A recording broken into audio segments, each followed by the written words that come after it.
नमस्कार साथियों, कैसे हैं आप सभी। उम्मीद करता हूं कि आप स्वस्थ होंगे, सुखी होंगे और प्रसन्न होंगे।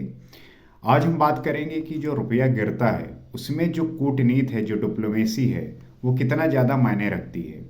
क्योंकि जब रुपया गिरता है तो हर एक व्यक्ति जो है यही कहता है कि जो है ये आरबीआई का जो है फेल है। ये जो है हमारे जो इकोनॉमी है उसे हम सही तरीके से मैनेज नहीं कर पा रहे हैं। हम जो है इंपोर्ट एक्सपोर्ट को सही तरीके से मैनेज नहीं कर पा रहे हैं, तो अलग अलग तरीके के जो है चीज़ें निकल के आती हैं।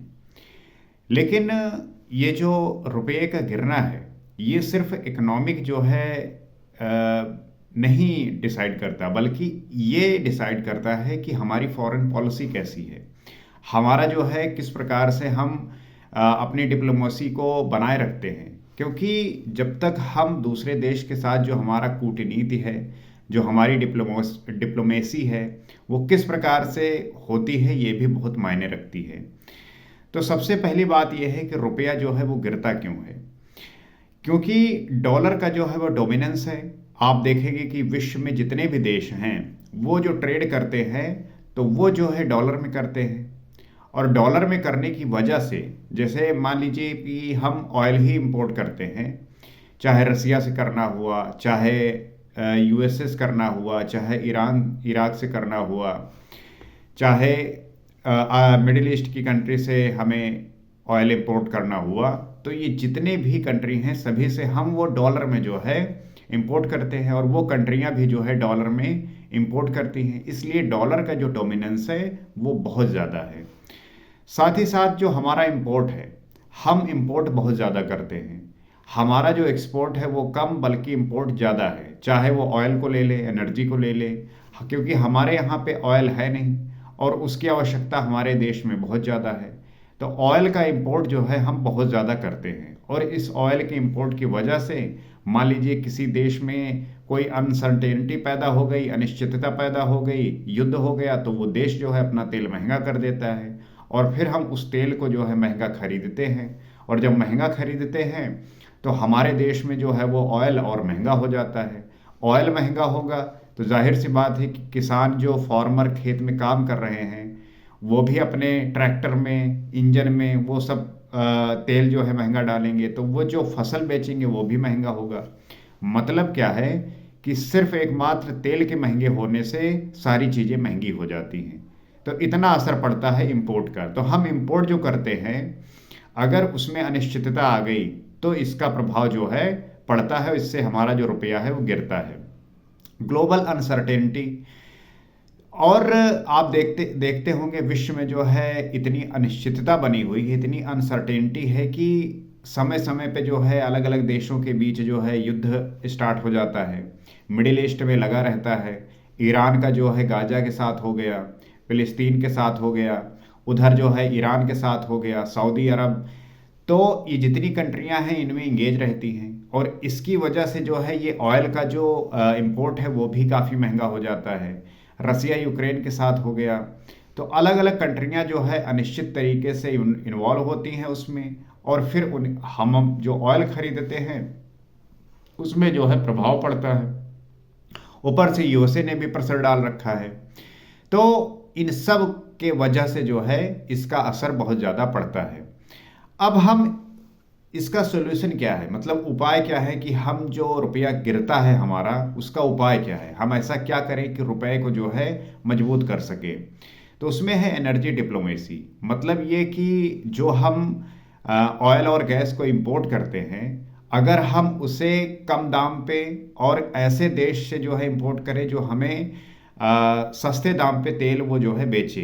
इसीलिए हमने जो है मिडिल ईस्ट से शिफ्ट करके रसिया के साथ ऑयल खरीदना स्टार्ट किया था। क्यों? क्योंकि रसिया का जो है यूक्रेन से युद्ध चल रहा था। उधर अमेरिका और यूएन ने जो है उस पर सैंक्शन लगा दिए, तो उसकी वजह से उसे ऑयल तो एक्सपोर्ट करना ही था क्योंकि रसिया में ऑयल है।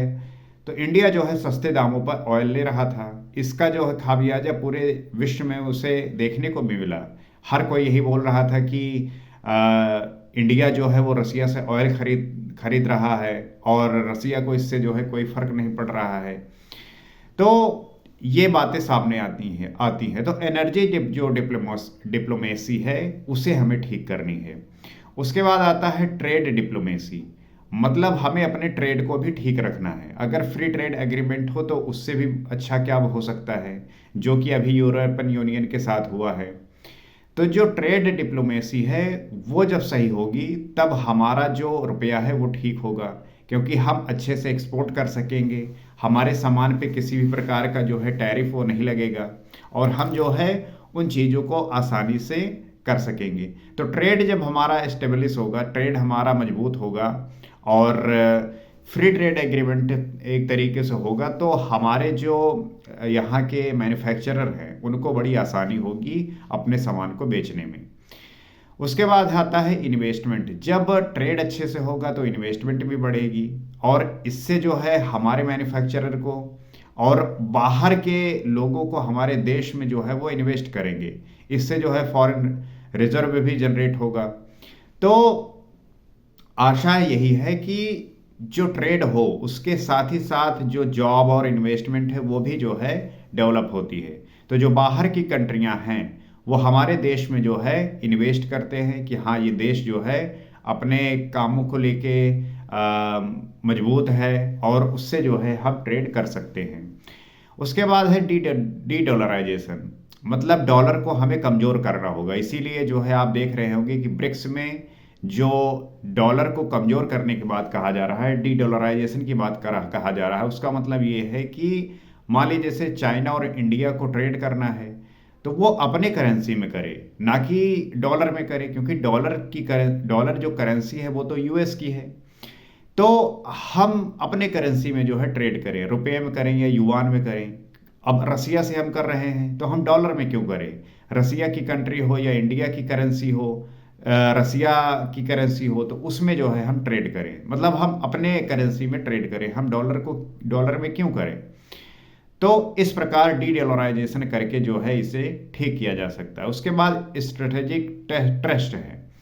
इसमें क्या होता है कि हम दूसरे देश के साथ अपना रिश्ता अच्छा रखें, अपने रिश्ते को जो है मजबूत बनाए रखें, ताकि दूसरे देश का हम पे जो है भरोसा हो। क्योंकि जब भरोसा होता है तब लोग जो है व्यापार एक तरीके से आंख मूंद के करते हैं, भरोसे पे करते हैं कि हाँ, मैं इनके यहाँ पे अपना सामान भेज रहा हूँ तो वो बिक जाएगा, वहाँ पे सुरक्षित रहेगा। मैं कोई इन्वेस्ट करूँगा, कंपनी खोलूँगा, स्टोर बनाऊँगा, इंफ्रास्ट्रक्चर बनाऊँगा तो वो सेफ होगा, एक भरोसा रहेगा। तो ये चीज़ें जो है आवश्यक है। अब सच्चाई क्या है कि कैसे जो है रुपया गिरता है, और कैसे जो है ये चीज़ें सामने दिखती हैं। तो जब भी रुपया गिरता है आप लोगों को देखते होंगे सीधे आवाज़ उठाते हैं कि हमारे देश की जो इकोनॉमी है वो बहुत गिर रही है, और हमारे यहाँ पे मैन्युफैक्चरिंग नहीं हो रही है, हमारे यहाँ पे जो है बहुत चीज़ों को लेके समझ नहीं रहे हैं। मतलब एक समय पे $1 की कीमत ₹1 था, आज जो है $1 की कीमत वो ₹90 हो गई है। तो इसमें सिर्फ वो इकोनॉमी ही नहीं इन्वॉल्व, बल्कि डिप्लोमेसी जो है बहुत इन्वॉल्व होती है। जो ग्लोबल अनसर्टेनिटी है वो बहुत डिपेंड करती है। बाकी साथ ही साथ आपकी कितनी जो है इकोनॉमी मजबूत है, आप कितने मजबूत हैं, आप कितना अच्छा एक्सपोर्ट करते हैं। क्योंकि डॉलर क्यों मजबूत है? अमेरिका की करेंसी है। डॉलर इसीलिए मजबूत है क्योंकि अमेरिका इतना मजबूत है, वो मैन्युफैक्चर करता है, उसके पास टेक्नोलॉजी है, उसके पास सारी सुविधाएं हैं। तो वो जो है अपने, चाहे डिफेंस ले लो, मतलब हर एक फील्ड में वो जो है मजबूत है। इसीलिए जो है उसकी करेंसी मजबूत है, और करेंसी की वजह से ही आप देख पा रहे होंगे जो भी चीज़ें हो रही हैं वो अपने करेंसी को मजबूत बनाए रखने के लिए ही कर रहा है। वो क्यों नहीं चाहता कि ब्रिक्स जो है वो सफल हो? क्योंकि पता है कि ब्रिक्स सफल होने का मतलब है कि जो ब्रिक्स की कंट्रियां हैं वो डी डॉलराइजेशन की बात कर रही हैं, और इससे जो है अमेरिका को ये बात पच नहीं रही है। तो ट्रंप ने पहले ही कह दिया है कि मुझे ब्रिक्स को जो है समाप्त करना है, और जो भी कंट्रियां इसमें शामिल है उनके खिलाफ मैं टैरिफ लगाऊंगा, सैंक्शन लगाऊंगा। तो उसका यही कारण है कि जो ब्रिक्स कंट्रियां हैं वो डी डॉलराइजेशन की बात कर रही हैं। तो जब हम इंडिविजुअली स्ट्रांग होंगे, जब हम खुद मजबूत होंगे, चाहे वो टेक्नोलॉजी हो, चाहे वो मैन्युफैक्चरिंग हो, हर एक फील्ड में जब मजबूत होंगे तब हमारी करेंसी भी मजबूत होगी। हम जब एक्सपोर्ट करेंगे तब हम ये एक बात रख सकेंगे कि हाँ, हम अपने करेंसी में जो है ट्रेड करेंगे। और हम ये भी वजह होती है ना कि हम जो है फॉरेक्स रिजर्व रखना चाहते हैं, क्योंकि हम देखते हैं कि कैसे जो है पूरे ग्लोबल में जो है चीज़ें घटित हो रही हैं, तो उसका भी जो है हम ध्यान रखते हैं। तो ये बातें आवश्यक है जाननी, और बहुत ज़्यादा ज़रूरी है, क्योंकि रुपया गिरता है तो आपको लगता है कि ये किस वजह से गिर रहा है, ये जानना आवश्यक हो जाता है। लोग आपको तरह तरह की बातें बताते हैं, लेकिन इसका जो सही नॉलेज है, सही ज्ञान है, वो होना आवश्यक है, क्योंकि आप इस पर खुद जो है चर्चा कर सकें, खुद जान पाएं कि ये क्यों गिरता है, इसका कारण क्या है, इसके पीछे का प्रमुख कारण क्या है। जब आप जानेंगे तब आप बेवजह और फालतू की बातों से बच पाएंगे, क्योंकि लोग जो है वही परेशान होते हैं जिन्हें इसका वाकई में मतलब पता नहीं होता, लेकिन जिसको सच में पता होता है कि इसकी वजह क्या है, जो वजह जान जाता है, कारण जान जाता है, वो फिर परेशान नहीं होता। तो आवश्यक यही है कि आप भी जो है इन बातों को जानें, और इस चैनल का जो उद्देश्य है वो यही है कि आपको हर एक विषय से जो है अवगत कराए, आपको जो है हर विषय के बारे में बताए, ताकि आप जो है उन बातों को सीख सकें, जान सकें, और अपने जो है समझ को विकसित कर सकें।